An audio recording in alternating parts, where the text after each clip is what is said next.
আসসালামু আলাইকুম। আজকে আপনাদেরকে আলোচনা করব হচ্ছে ৪৬তম বিসিএসে গণিত টপিক নিয়ে। ৪৬তম বিসিএসে যে প্রশ্নগুলো আছে আমরা প্রশ্নগুলো সলভ করব। দেখেন আমরা প্রথম প্রশ্নটা আছে হচ্ছে নিচের কোন ভগ্নাংশটি ২ থেকে ২/৩ হতে বড়? নাকি ২/8 থেকে এই চারটার মধ্যে কোনটা আমাদের অপশনে বড়? দেখেন এটা আমাদের শর্ট টেকনিকে আমরা বের করতে পারি। আমরা এটা অপশনের সাহায্যে করব। এখানে হচ্ছে 33/50, 8/11, 3/5, 13 কত আছে 27।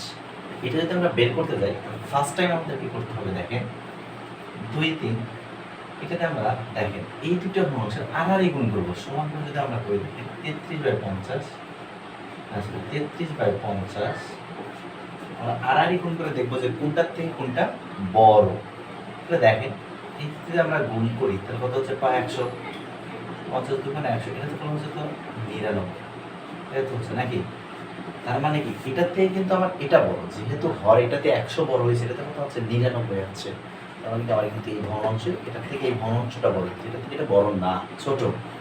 সেম ভাবে দেখেন পরেরটার সাথে যদি আমরা করি 2/3 ইকুয়াল 8/11, এই থেকে যদি আমরা করি তাহলে 11 দুগুণে কত হচ্ছে 22, আর এটা 3 আসছে 24। দেখেন 22-এর থেকে আমাদের সচরাচর কি 24টা কি বড় না?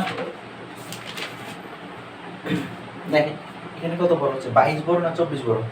তারপর সচরাচর কি 22 বড়, তার মানে কি এটার থেকে এটা কি হচ্ছে তখন বড় হয়ে যাচ্ছে। তার মানে কি আমাদের অ্যান্সার কিন্তু দেখেন এটা অটোমেটিকলি হয়ে যাবে। তা আমরা এগুলো করে দেখি, আমরা দেখলাম তো এখানে দেখেছি যে 22 3 আসছে 24, তার মানে এই ভগ্নাংশটা বড়, যেহেতু এটার মাথাটা বড় হচ্ছে এটা ছোট হচ্ছে। 24 বড় কারণে আমাদের অ্যান্সারটা হবে কি 8/11। তবুও আমরা দেখেন পরের গুণ করে দেখি যে ওগুলোর মধ্যে কিছু আছে কিনা। দেখেন 2/3 ইকুয়াল 3/5, এটা 5 দুগুণে কত হয় 10, 3 থেকে 9, দেখেন এটাই বড় হচ্ছে, প্রশ্নটাই বড় হচ্ছে, এটা ছোট। তারপরে দেখেন 13/17, এটার সাথে যদি আমরা 27 হয় 13/27, 2/3 আছে, 17 27 দুগুণে কত হয় 54, 3 দিয়ে গুণ করে দেখেন 3, এটা 13 × 3 13 × 40, তাহলে এই ভগ্নাংশটাই বড়। আমরা দেখেছি যে এইটা ব্যতীত আর সম্পূর্ণ ভগ্নাংশকে এখান থেকে ছোট। আমরা এই মাধ্যমে বড় ছোট গুণ আমরা বের করতে পারবো। এটা ব্যতীত অন্য কোনো ম্যাথ আসলে আমরা এই মাধ্যমে যদি করি তাহলে ইনশাআল্লাহ আমরা অ্যান্সার পাওয়া যাব। দেখেন পরেরটা দেখেন 2 নাম্বারটা দেখেন একটু, 2 নাম্বার ম্যাথটা। 2 নাম্বারটা বলছে আপনারা দেখেন, বলছে বার্ষিক 5% হারে মুনাফায় 400 টাকা 2 বছরের চক্রবৃদ্ধি মূলধন কত? এখানে আমাদের আছে 410, 441, 440, 441, 445, 450। আমরা দেখবো দেখেন সূত্রের মাধ্যমে আমরা করার চেষ্টা করবো। যেটাতে পার্সেন্ট থাকবে মানে আমরা ভাববো যে এখানে কার মান আর এর মান। আমরা চক্রবৃদ্ধি মুনাফার সূত্রটাতে পড়ে যাচ্ছে, দেখেন এটাকে বলা হয় আর তো হচ্ছে মুনাফার হার। মুনাফার হার হচ্ছে কত 5%। এটা আমরা পার্সেন্ট না দেখে এটা আমরা কি করবো 100 দ্বারা ভাগ করে দিব। পার্সেন্ট আমরা তুলে দেওয়ার জন্য আমরা কি করবো 5/100 হবে আর এর মানটা। আমরা না করি দশমিকে নামিয়ে আসি, তাহলে কি বলছে মুনাফায় হলে যে হচ্ছে মুনাফায় কথা থাকলে এটা আমরা ভাবো এটা আসল। কি ভাবো আসল, আর আসলকে কি দ্বারা প্রকাশ করা হয় পি দ্বারা। তাহলে 400 টাকা। তারপরে দেখেন এখানে বছর থাকলে অবশ্যই সময়কে আমরা এন দ্বারা প্রকাশ করবো 2 বছর। চাইছে কি চক্রবৃদ্ধি মূলধন, চক্রবৃদ্ধি মূলধনকে আমরা সি দ্বারা প্রকাশ করি। কি দ্বারা প্রকাশ করবো সি দ্বারা। সি সমান হোয়াট? আমরা জানি দেখেন, আমরা জানি সি সমান অর্থাৎ চক্রবৃদ্ধি মূলধন সমান আমরা জানি হচ্ছে P into 1 plus r to the power n. আর 1 প্লাস আর এর পাওয়ার কি হবে এন হবে। এখানে ইংলিশ দিয়ে দিলাম। আচ্ছা ইংলিশ না বাংলায় দেখেন, সব বাংলায় আছে।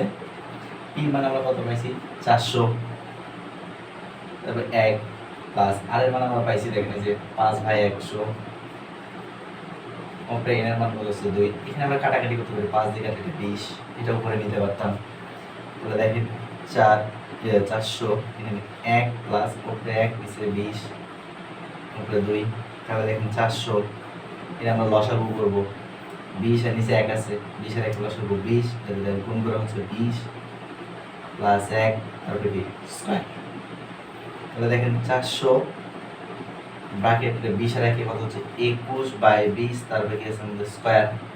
তো স্কয়ার থাকলে মানে কি দুইবার, দেখেন 400 গুণন 21/20 গুণন 21/20, এই যে দেখেন এই 240 কাটি আমরা, তাহলে কত হচ্ছে 20, 20 দিয়ে 40 কাটলে 400 কাটলে হয় কত আমাদের 20, 20 দিয়ে 400 ভাগ করলে 20, এই 20 এই 20 কাটা, তো 21 আর 21, 21 আর 21 যদি আমরা গুণ করি তাহলে আমাদের কত হয় 441, আমাদের কথা হচ্ছে 441। তাহলে চক্রবৃদ্ধি মূলধন আমাদের কি আসবে, খ নাম্বার আসবে। দেখেন 441, মানে চক্রবৃদ্ধি যতগুলো আছে আমরা এইভাবে যদি মান বের করতে পারি তাহলে ইনশাআল্লাহ এভাবে সলভ করতে পারি।